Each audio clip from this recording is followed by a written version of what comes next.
اهلا بيكم النهارده فيديو جديد. انا الاء لايف كوتش. كنت ناويه النهارده اني اتكلم عن التعلم ونطور نفسنا ازاي، نحسن من صحتنا النفسيه ازاي، بس الحقيقه ان في موضوع تاني اهم بكتير من اي حاجه تانية لازم اني اتكلم فيه، لازم اني افكر نفسي بيه وافكركم انتوا كمان بيه، وهو ظلمنا لنفسنا. احنا بنظلم نفسنا قوي قوي قوي قوي قوي. بنظلم نفسنا بان احنا بعيد عن السورس بتاعنا، بعيد عن معنى الحياة الحقيقي. احنا اصلا هنا ليه؟ عايشين في الارض ليه؟ ربنا خلقنا ليه؟ ربنا خلقنا علشان نعبده وعلشان نعمر الارض. يا ترى احنا فعلا بنعمل دول صح؟ يا ترى احنا فعلا بنعبد ربنا صح؟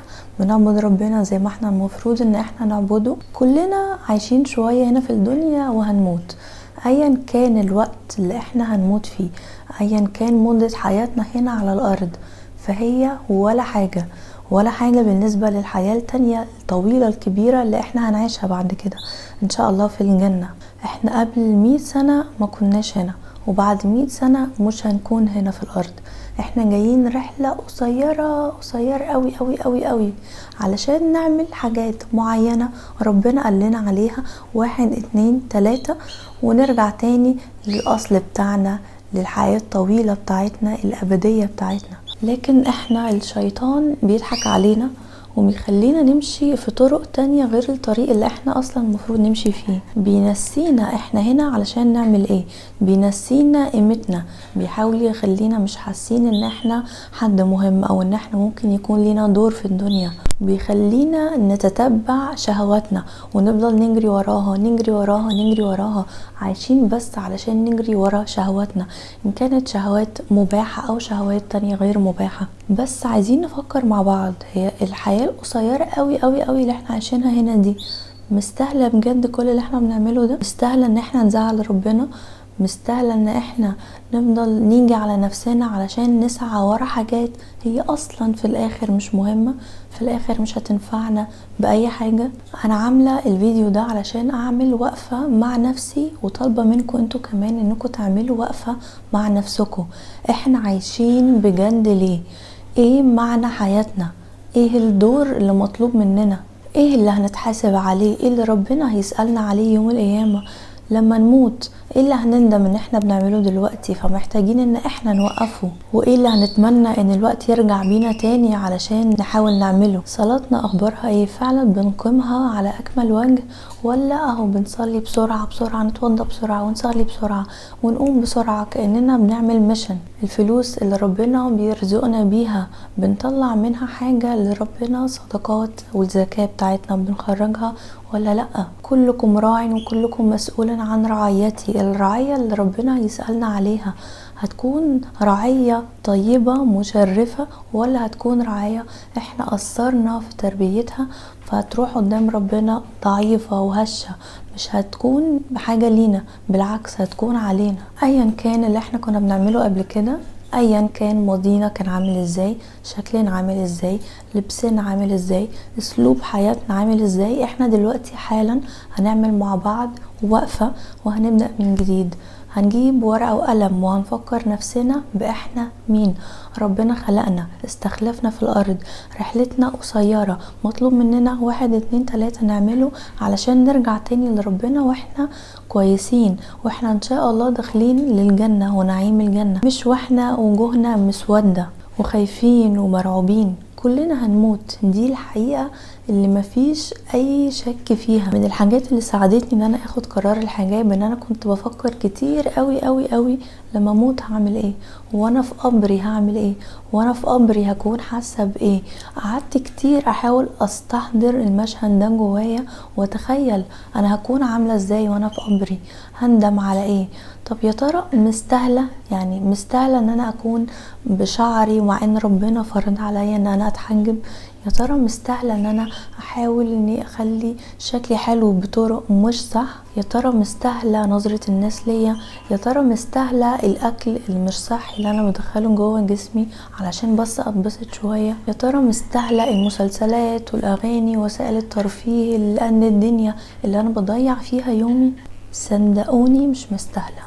واحنا في التراب، واحنا في المكان اللي كلنا بلا استثناء هنروح فيه، هنعرف ان هي ما كانتش مستاهلة الجري ورا الشغل والجري ورا الفلوس والجري ورا حاجات كتير اصلا مش بايدينا. هو ربنا قال ان هو اللي بيرزقنا، فايا كان المجهود اللي انت بتبذله، ايا كان الطريقة اللي انت بتبذلها، ربنا هيرزقك.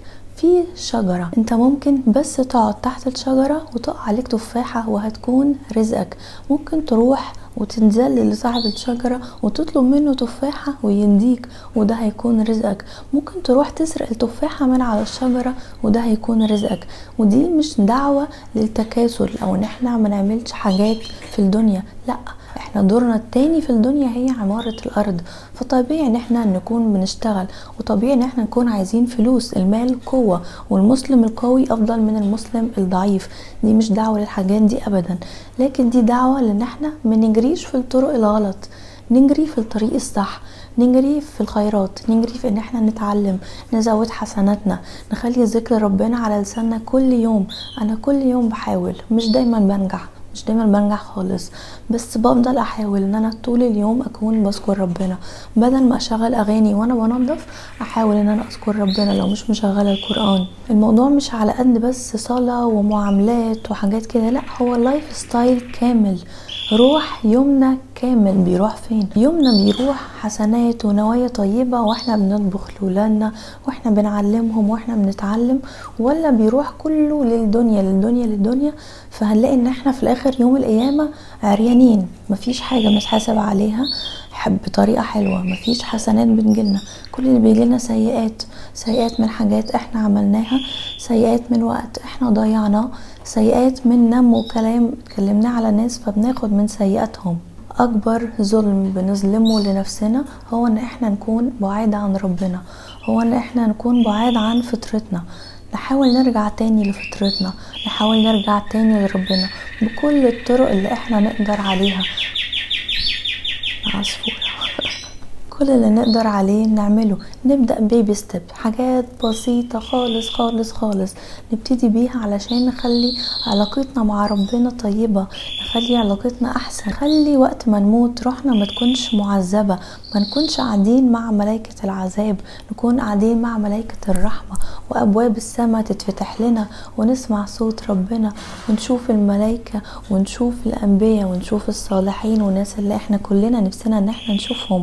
واقفة دلوقتي حالا ان انا مش هضيع تاني وقت من عمري غير وانا باخد فيه حسنات. حتى وانا ماشية راح اجيب بنتي من المدرسة هاخد حسنات بنيتي الطيبة، هفضل اذكر ربنا، استحضر ربنا، عايشة لربنا، علشان اقدر ان انا افلح في الدنيا وافلح في الاخرة. الفلاح في الدنيا والفلاح في الاخرة مش حاجتين منفصلين عن بعض، مفيش حاجة اسمها ساعة لقلبك وساعة لربك. والطريق لربنا مش معناه ان احنا هنكون عايشين متضايقين وعايشين في كرب في الدنيا، بالعكس خالص. الطريق لربنا هو اللي هيوصلنا للسلام النفسي، هو اللي هيخلي فطرتنا هي اللي طاغية علينا. ومفيش حاجة احسن من فطرتنا، مفيش حاجة احسن من ان احنا نكون على طبيعتنا، ان احنا نكون احرار، مش مقيدين بحاجة، مش مقيدين بافكار حد ولا برأي حد ولا بشهوات نفسنا. حتى احنا ممكن من غير ما نحس نكون بنشرك عبادة ربنا، ونكون بنشرك في عبادته وعبادة نفسنا، عبادة احلامنا وطموحاتنا، حبنا لولادنا، نكون بنشرك هوانا، نكون بنجري ورا هوانا ورا شهواتنا. الطقم ده حلو، البنت دي شكلها حلو، الستايل ده شكله تحفة. اعملي كل اللي انت عايزاه، كل الستايلات اللي انت عايزاها، بس في الاطار اللي ربنا رسمه لنا بتاع الحلال. ما تظلميش نفسك.